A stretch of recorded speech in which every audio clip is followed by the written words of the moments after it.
வணக்கம் நண்பர்களே. நமது கீப் சேவிங் குடும்பத்துல இருக்கிற நிறைய பேர், குறிப்பா இல்லத்தரசிகள் கமெண்ட் செக்ஷன்ல ஒரு கேள்விய தொடர்ந்து கேட்டுட்டே இருக்கீங்க. அக்கா, என்கிட்ட கொஞ்சம் பணம் இருக்கு, அதை எங்க போட்டா பாதுகாப்பா இருக்கும்? மாதம் மாதம் எனக்கு ஒரு வருமானம் வர்ற மாதிரி ஏதாவது வழி இருக்கா? இப்படி நீங்க கேட்ட கேள்விகளுக்கான ஒரு முழுமையான தீர்வாதான் இந்த வீடியோ இருக்க போகுது. இன்னைக்கு நாம போஸ்ட் ஆபீஸ்ல இருக்கிற 3 சூப்பரான திட்டங்களான MIS, FD மற்றும் RD பத்தி தான் பார்க்க போறோம். இந்த வீடியோவோட முடிவுல உங்க கையில இருக்கிற பணத்துக்கு எது சரியான லாபத்தை தரும்னு நீங்களே முடிவு பண்ணிடுவீங்க. ஸ்கிப் பண்ணாம முழுசா பாருங்க. நம்ம லிஸ்ட்ல முதல்ல பார்க்க போறது RD, ரெக்கரிங் டெபாசிட். நம்ம கீப் சேவிங் குடும்பத்துல இருக்கிற இல்லத்தரசிகள் என்கிட்ட அடிக்கடி கேக்குற விஷயம், அக்கா, இப்ப இருக்கிற விலைவாசியில காய்கறி வாங்கவே காசு சரியா இருக்கு, இதுல எப்படி நாங்க மொத்தமா முதலீடு செய்யறது அப்படின்னு தான். அவங்களுக்கான ஒரு அற்புதமான வழிதான் இந்த RD. இன்றைய சூழலுக்கு ஏன் இது பெஸ்ட்? இப்போ இருக்கிற காலகட்டத்துல ஆன்லைன் ஷாப்பிங் அப்படின்ற ஒரு விஷயம் நம்ம எல்லாரையும் கட்டி போட்டு வச்சிருக்கு. போனை திறந்தாலே ஆஃபர் கொடுக்கறாங்கன்னு நமக்கு தெரியாமலேயே தேவையில்லாத விஷயங்களுக்கு நிறைய செலவு செஞ்சிடுறோம். ஆனா இந்த RDல நீங்க மாசம் ஒரு 500 அல்லது 1000 ரூபாய் ஒதுக்கிட்டீங்கன்னா அது உங்களுக்கே தெரியாம ஒரு கட்டாய சேமிப்பா மாறிடும். பணம் இல்லையேன்னு நினைக்கிற நேரத்துல இந்த RD உங்களை சேமிக்க தூண்டும். இன்றைய காலகட்டத்திற்கு ஏற்ற யதார்த்தமான உதாரணங்கள். 1. விலை ஏறும் தங்கம். கொஞ்சம் யோசிச்சு பாருங்க. இன்னைக்கு ஒரு பவுண்ட் தங்கம் விலை எங்கேயோ போயிட்டு இருக்கு. ஒரு சின்ன நகை எடுக்கணும்னு ஆசைப்படுற இல்லத்தரசிகள் இன்னைக்கு மாசம் ஒரு 2000 ரூபாய் RD ஆரம்பிச்சா 5 வருஷம் கழிச்சு உங்க கைக்கு வட்டியோட ஒரு நல்ல பலமான தொகை கிடைக்கும். அந்த பணத்தை வச்சு அப்போ இருக்கிற விலையில உங்களால சுலபமா தங்கம் வாங்க முடியும். கல்விச் செலவுகள். இன்னும் 2-3 வருஷத்துல என் குழந்தைய ஸ்கூல்ல சேர்க்கணும், இல்ல காலேஜ் ஃபீஸ் கட்டணும்னு நினைக்கிறீங்கன்னா கடைசி நேரத்துல பதட்டப்பட்டு கடன் வாங்காம இப்பவே மாசம் ஒரு சின்ன தொகையை சேமிக்க ஆரம்பிக்கிறது தான் உண்மையான புத்திசாலித்தனம். திடீர் மொய் மற்றும் விசேஷங்கள். நம்ம ஊர்கள்ல திடீர்னு ஒரு காது குத்து வரும், இல்லனா சொந்தக்காரங்க வீட்டு கல்யாணம் வரும். அந்த நேரத்துல நகை எடுக்கவோ அல்லது மொய் வைக்கவோ கையில பணம் இல்லாம தவிப்போம். ஆனா நீங்க ஒரு 1000 ரூபாய் RD போட்டு வச்சிருந்தா அந்த முதிர்வு தொகையை வச்சு எந்த விதமான கடன் சுமையுமே இல்லாம அந்த விசேஷங்களை உங்களால சந்தோஷமா கொண்டாட முடியும்.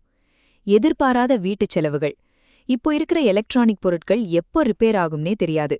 திடீர்னு ஒரு நாள் மிக்சியோ ஃப்ரிட்ஜோ வேலை செய்யலனா உடனே ஒரு 10,000 ரூபாய் தேவைப்படும். அந்த நேரத்துல பட்ஜெட் இடிக்கும். இதுவே நீங்க மாசம் ஒரு 500 ரூபாய் RD போட்டு வச்சிருந்தா இந்த மாதிரி எமர்ஜென்சி நேரத்துல யார்கிட்டயும் கை நீட்டாம நீங்களே சமாளிக்கலாம். Keep saving special tips. உங்க சமையலறை செலவுக்காக மாசம் பட்ஜெட் போடுறீங்க இல்லையா, அந்த பணத்துல ஒரு 500 ரூபாய இந்த காசு எனக்கு கிடையாதுன்னு முதல்லயே எடுத்து வச்சிடுங்க. சில்லறையா நம்ம கையில இருந்தா கண்டிப்பா ஏதோ ஒரு வழியில செலவாகிடும். ஆனா அதுவே ஒரு RD கணக்கா இருந்தா 5 வருஷம் கழிச்சு அந்த பணம் ஒரு பெரு வெள்ளமா திரண்டு வந்து உங்க கஷ்ட காலத்துக்கு ஒரு பெரிய பலமா நிக்கும்.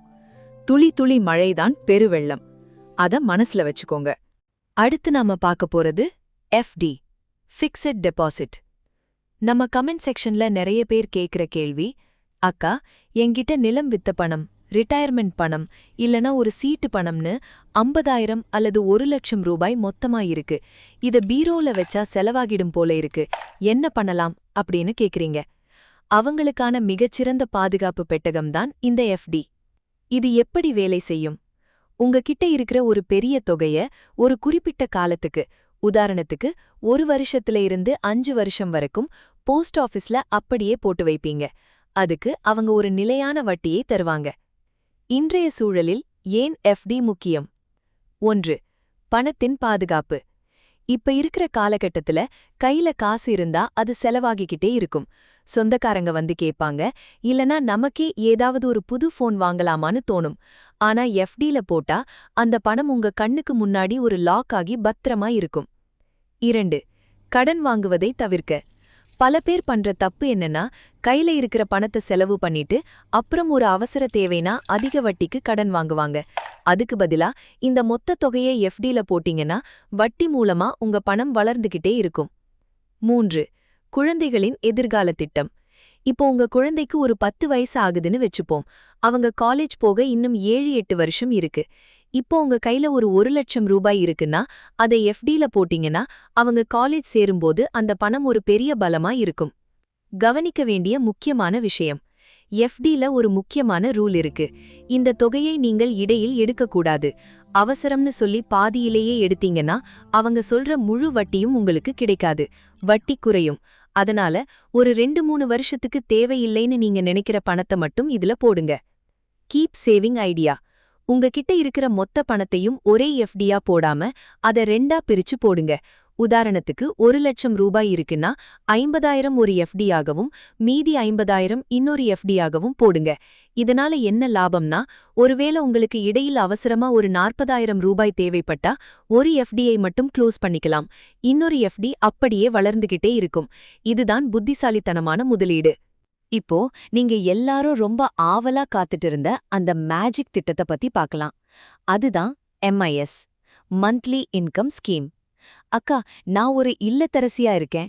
எனக்கும் மாசம் ஒரு குறிப்பிட்ட தொகை சம்பளம் மாதிரி வந்தா எவ்ளோ நல்லா இருக்கும் அப்படின்னு நினைக்கிறவங்களுக்கு இது ஒரு வரப்பிரசாதம். இது எப்படி வேலை செய்யும்? உங்ககிட்ட இருக்கிற ஒரு பெரிய தொகைய, உதாரணத்துக்கு 2 லட்சம் அல்லது 5 லட்சத்தை போஸ்ட் ஆபீஸ்ல 5 வருஷத்துக்கு முதலீடு செய்வீங்க. இதுல இருக்கிற அந்த மேஜிக் என்ன தெரியுமா? நீங்க போட்ட அசல் பணம், அதாவது பிரின்சிபல் அமௌண்ட், அப்படியே பத்திரமா இருக்கும். ஆனா அதுக்கு வர்ற வட்டிய மட்டும் போஸ்ட் ஆபீஸ் ஒவ்வொரு மாசமும் உங்க அக்கவுண்ட்டுக்கே அனுப்பிடுவாங்க. இன்றைய சூழலில் இதோட முக்கியத்துவம். 1. வீட்டு தேவைகளுக்கு உதவி. இப்ப இருக்கிற விலைவாசியில கரண்ட் பில், கேஸ் பில் இல்லனா குழந்தைங்களோட சின்ன சின்ன ஸ்கூல் செலவுகள்னு மாசம் மாசம் கை நீட்டி நிக்காம இந்த MIS வட்டி பணத்தை வச்சே உங்களால நிர்வகிக்க முடியும். 2. முதியவர்களுக்கான பென்ஷன். உங்க வீட்ல இருக்கிற பெரியவங்க அவங்க கையில இருக்கிற ரிட்டையர்மெண்ட் பணத்தை இதுல போட்டாங்கன்னா யாருடைய உதவியும் இல்லாம அவங்களுடைய மாதாந்திர மருத்துவ செலவுகளையும் தனிப்பட்ட செலவுகளையும் அவங்களே பாத்துக்க முடியும். இது அவங்களுக்கு ஒரு பெரிய தன்னம்பிக்கையை தரும். 3. பாதுகாப்பான முதலீடு. இப்போ நிறைய பேர் ஆன்லைன்ல முதலீடு பண்ணுங்க, ஒரே மாசத்துல 2 மடங்கு பணம் வரும்னு சொல்லி ஏமாத்துறாங்க. ஆனா இது அரசாங்கத்தோட திட்டம். உங்க பணம் பாதுகாப்பா இருக்கும், வட்டியும் கரெக்டா வந்துடும். கீப் சேவிங், தங்கமான ஐடியா. இதுதான் இந்த வீடியோவோட மிக முக்கியமான பகுதி. இந்த MIS திட்டத்துல வர்ற வட்டி பணத்தை எடுத்து வீணாக்காம அதை வச்சு ஒரு சின்னதா ஒரு கோல்டு சிட்டு கட்ட ஆரம்பிங்க. கொஞ்சம் யோசிச்சு பாருங்க. ஒரு பக்கம் உங்க அசல் பணம், உதாரணத்துக்கு அந்த 2 லட்சம் போஸ்ட் ஆபீஸ்ல பத்திரமா வளர்ந்துகிட்டே இருக்கும். இன்னொரு பக்கம் அந்த வட்டி பணம் மூலமா உங்க கையில புதுசா ஒரு தங்க நகையாவோ அல்லது கோல்டு காயினாவோ வந்து சேரும். பணம் பணத்தை செய்யும்னு சொல்லுவாங்க இல்லையா, அது இதுதான். இதுக்கு பேருதான் புத்திசாலித்தனமான சேமிப்பு. உங்க அசல் பணமும் குறையாது, ஆனா உங்க சொத்து மட்டும் ஏறிக்கிட்டே இருக்கும். இவ்ளோ நேரம் நாம இந்த 3 திட்டங்களை பத்தியும் விரிவா பார்த்தோம். இப்போ உங்களுக்கு ஒரு சின்ன குழப்பம் இருக்கலாம். அக்கா, எல்லாமே நல்லாத்தான் இருக்கு, ஆனா எனக்கு எது செட் ஆகும் அப்படின்னு கேக்குறீங்க. உங்களுக்காக ஒரு குட்டி ரீகேப். 1. நீங்க ஒரு சிறுக சேமிப்பவர் என்றால், அக்கா, என்கிட்ட மொத்தமா முதலீடு பண்ண பணம் இல்ல, ஆனா மாசம் ஒரு 500 ரூபாய் 1000 ரூபாய் என்னால கண்டிப்பா ஒதுக்க முடியும். ஒரு 5 வருஷம் கழிச்சு என் பிள்ளையோட படிப்புக்கோ இல்ல கல்யாணத்துக்கோ ஒரு பெரிய தொகை வேணும் அப்படின்னு நினைக்கிறீங்கன்னா, கண்ண மூடிக்கிட்டு ரெக்கரிங் டெபாசிட் தேர்ந்தெடுங்க. இதுதான் உங்களுக்கான பெஸ்ட் சாய்ஸ். 2. நீங்க ஒரு தொலைநோக்கு சிந்தனையாளர் என்றால், என்கிட்ட இப்போ ஒரு 50,000 அல்லது 1,00,000 ரூபாய் மொத்தமா இருக்கு. இப்போதைக்கு இந்த காசு எனக்கு தேவையில்ல. ஒரு 2-3 வருஷம் இது அப்படியே இருக்கட்டும், ஆனா பாதுகாப்பா வளரணும்னு நினைக்கிறீங்கன்னா, உங்களுக்கான சரியான இடம் ஃபிக்ஸட் டெபாசிட். வட்டி விகிதமும் மத்த திட்டங்களை விட இதுல கொஞ்சம் கூடுதலா கிடைக்க வாய்ப்பிருக்கு. 3. நீங்க ஒரு தன்னம்பிக்கை இல்லத்தரசி என்றால், அக்கா, என்கிட்ட ஒரு தொகை இருக்கு, ஆனா எனக்கு மாசம் மாசம் கையில காசு வந்தாதான் நிம்மதி. என் வீட்டு செலவுக்கோ இல்ல என் தனிப்பட்ட தேவைக்கோ யார்கிட்டயும் கை நீட்டாம இருக்கணும்னு நினைக்கிறீங்கன்னா, யோசிக்கவே செய்யாதுங்க. உடனே மந்த்லி இன்கம் ஸ்கீம் ஆரம்பிங்க. இது உங்களுக்கு ஒரு மாதாந்திர சம்பளம் மாதிரி கை கொடுக்கும். ஒரு சின்ன அட்வைஸ். எப்பவுமே சேமிப்புங்கிறது நம்ம வருமானத்துக்கு ஏத்த மாதிரி இருக்கணும். உங்களால முடிஞ்ச சின்ன தொகையில இன்னைக்கே ஆரம்பிங்க. ஏன்னா நாளைக்கு சேமிக்கலாம்னு நினைக்கிற பணத்தை விட இன்னைக்கு சேமிக்கிற ஒரு 10 ரூபாய் தான் உங்க எதிர்காலத்தை காப்பாத்தும். அப்புறம் ஒரு முக்கியமான விஷயம், நான் இப்ப சொன்ன இந்த 3 திட்டங்கள் எல்லாமே போஸ்ட் ஆபீஸ்ல இருக்கிற பொதுவான விவரங்கள் தான். ஆனா ஒவ்வொரு 3 மாசத்துக்கு ஒரு முறை அரசாங்கம் இந்த வட்டி விகிதங்களை மாற்றி அமைப்பாங்க. அதனால நீங்க முதலீடு செய்ய போறதுக்கு முன்னாடி 1. இப்போ இருக்கிற தற்போதைய வட்டி விகிதம் எவ்வளவு? 2. 5 வருஷம் கழிச்சு உங்களுக்கு கிடைக்கப் போற முதிர்வு தொகை, அதாவது மெச்சூரிட்டி அமௌண்ட் எவ்வளவு? 3. அந்த திட்டத்தோட சமீபத்திய விதிமுறைகள் என்ன அப்படின்றத உங்க பக்கத்துல இருக்கிற போஸ்ட் ஆபீஸ்ல ஒரு முறை நேரடியா கேட்டு தெரிஞ்சுக்கோங்க, அல்லது அதிகாரப்பூர்வ இணையதளத்துல சரிபார்த்துட்டு அப்புறமா உங்க சேமிப்பை தொடங்குங்க. ஏன்னா உங்க கஷ்டப்பட்டு சம்பாதிச்ச பணத்தை சரியான முறையில தெரிஞ்சுக்கிட்டு முதலீடு செய்யறது தான் புத்திசாலித்தனம். உங்க கேள்விகளுக்கு இந்த வீடியோ ஒரு தெளிவான பதிலா இருந்திருக்கும்னு நான் நம்புறேன். இதுல நீங்க எந்த திட்டத்துல சேர போறீங்க, இல்ல ஏற்கனவே ஏதாவது ஒரு திட்டத்துல இருக்கீங்களா, அத மறக்காம கமெண்ட்ல சொல்லுங்க. உங்க கமெண்ட்ஸ் தான் எனக்கு அடுத்தடுத்த வீடியோக்கள் பண்ண பெரிய உத்வேகமா இருக்கு.